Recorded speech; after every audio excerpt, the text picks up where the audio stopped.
Lancaster, and I'm your representative in the 6th District. It's so nice to be here again. I've lost track of how many events we did last cycle here and the welcoming mosque events we did, and I thank you for all that you do to be a beacon of tolerance in the community, because goodness knows we need it, and I appreciate your support here. As many of you know, I am now, I guess, halfway through my first term. As many of you may not know, I think I'm part of the coolest freshman class in Congress. This is the biggest freshman class since Watergate. It is the most diverse class that has ever come into Congress. We have more women than men in our freshman class. We have the first two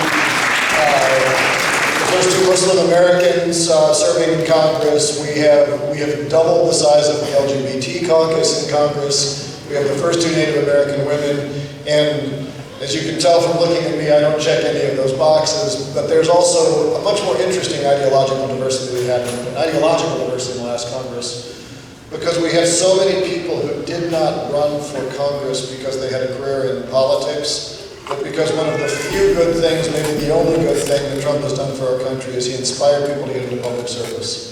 And myself and Dean Phillips are two ex-CEOs, me from the clean energy industry, he was in Talenti Ice Cream. We have two former spies. We have the former teacher of the year in Johanna Hayes.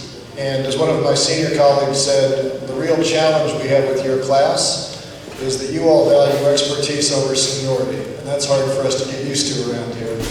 And it's been a pretty neat environment. And going in, being the guy who ran with a concern about climate change, with an understanding of energy policy, and then to go in the first year and be a representative of the United States at the COP conference in Madrid, because the United States, as you recall, pulled out of the Paris Climate Accord, and so we led a congressional delegation to let the rest of the world know that we are still in, that science still matters, that we still have an understanding of what has to be done in order to preserve our species, and then to lead the effort with Lauren Underwood to repeal the state and local tax cap for this district, which we did get passed out of the House. We need to see it bringing up in Congress, but we did get that passed out of the House in the last session. And I'm extremely proud to have to be a co-sponsor of the No Ban Act, which I expect we will pass on the floor next week.